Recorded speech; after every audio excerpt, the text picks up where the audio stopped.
Oke, lanjut soal nomor 22. Dua buah gaya masing-masing besarnya 2 Newton dan 3 Newton. Ini saya simbolkan F1, ini F2 ya.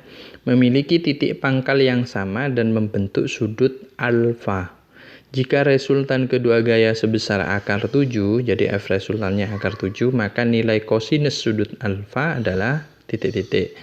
Oke, kita pakai cara yang sama ya. Fr kuadrat plus F1 kuadrat plus F2 kuadrat dan seterusnya. Tinggal masukkan angkanya saja ya. Fr-nya akar 7, kalau dikuadratin akarnya hilang ya. Jadi 7 saja.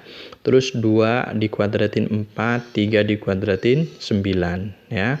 Ini 4 tambah 9, 13 ya.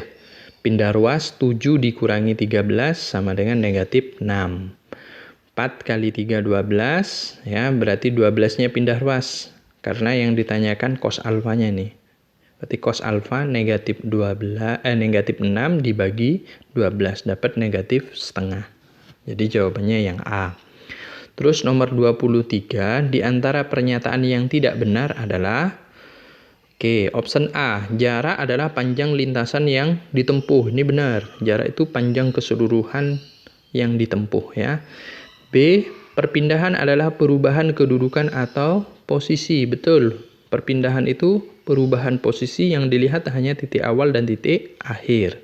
C, kecepatan rata-rata merupakan besaran vektor. Betul, kecepatan itu vektor ya. Perlajuan rata-rata merupakan besaran skalar. Nah, ini juga betul ya. Yang D, kelajuan rata-rata merupakan besarnya perpindahan yang ditempuh dalam selang waktu. Nah, ini salah.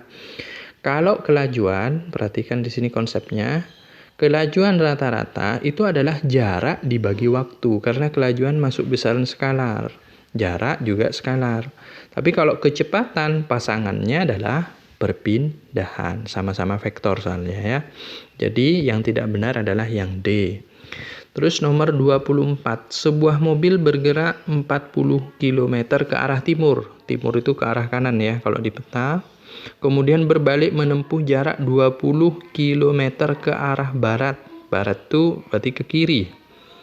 Yang ditanyakan perpindahan. Ingat, perpindahan yang dilihat hanya titik awal dan akhirnya saja. Jadi dia hanya melakukan perpindahan 20 km ke kanan ya atau ke timur. Tapi kalau ditanyakan jarak, itu kamu jumlahkan semua 40 tambah 20 ya. Hasilnya 60 km. Oke, terus soal nomor 25.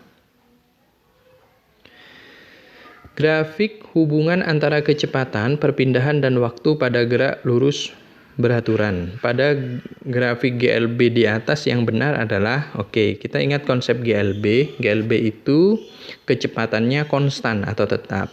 Karena kecepatannya konstan, percepatannya sama dengan 0. Kemudian rumusnya cuma satu ya, Savitri, S sama dengan V kali T. Ya. Nah, kalau kita tinjau dari grafik kecepatan terhadap waktu, karena kecepatannya konstan berarti garisnya lurus. Jadi seiring bertambahnya waktu di sini, kecepatannya tetap aja segini ya. Tapi jarak atau perpindahan terhadap waktunya dia naik ya. Meskipun kecepatannya tetap kan, jaraknya terus bertambah. Grafiknya seperti ini. Percepatan terhadap waktu nggak ada karena percepatan untuk GLB nilainya sama dengan 0. Jadi yang benar adalah yang grafik nomor 1 dan nomor 3. Berarti jawabannya yang B ya.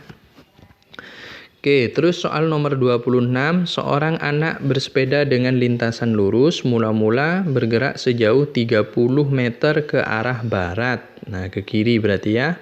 Dalam waktu 40 detik. Kemudian berbelok ke selatan ya. Sejauh 40 meter dalam waktu 60 detik. Yang ditanyakan kecepatan rata-rata. Ingat, kalau kecepatan rata-rata berarti konsepnya adalah perpindahan dibagi selang waktu. Nah, perpindahan sendiri yang dilihat hanya titik awal dan titik akhirnya saja. Gimana cara mencari panjangnya ini? Kita gunakan Pitagoras ya kalau di matematika. Jadi akar dari sisi sebelah sini 30 meter dikuadratin ditambah 40 meter dikuadratin. Dapat hasil 50 ya. Ini kan 900 tambah 1600 dapat 2500. Akarnya 2500 itu 50. Masukkan ke persamaan delta S per delta T. Jadi 50. Nah, selang waktunya, waktu sampai akhir kan 40 tambah 60 kan 100 ya. Dikurangi, waktu awalnya di sini masih 0. Belum bergerak ya. Berarti 50 per 100 setengah dapat hasil 0,5 ya. Terus soal nomor 27. Sebuah benda melakukan GLB dengan kecepatan 5 meter per sekon. Besar perpindahan yang ditempuh benda selama 2 menit. Nah, ini waktunya 2 menit itu sama dengan 120 detik ya. Karena 1 menit itu kan 60 detik. 60 kali 2 120 ya. Berarti yang ditanya perpindahannya S sama dengan V kali T ya. V-nya 5 dikali waktunya 120. Jadi jawabannya 600 meter. Tapi di sini nggak ada option yang tepat. Barangkali optionnya yang kurang ya. Harusnya di sini 600 gitu ya. Oke. Terus nomor 28. Benda P, Q, R, S, dan T keduanya bergerak lurus beraturan dan berangkat dalam waktu yang bersamaan. Dari grafik hubungan antara jarak benda S dan waktu T, maka benda yang bergerak lebih cepat adalah titik-titik.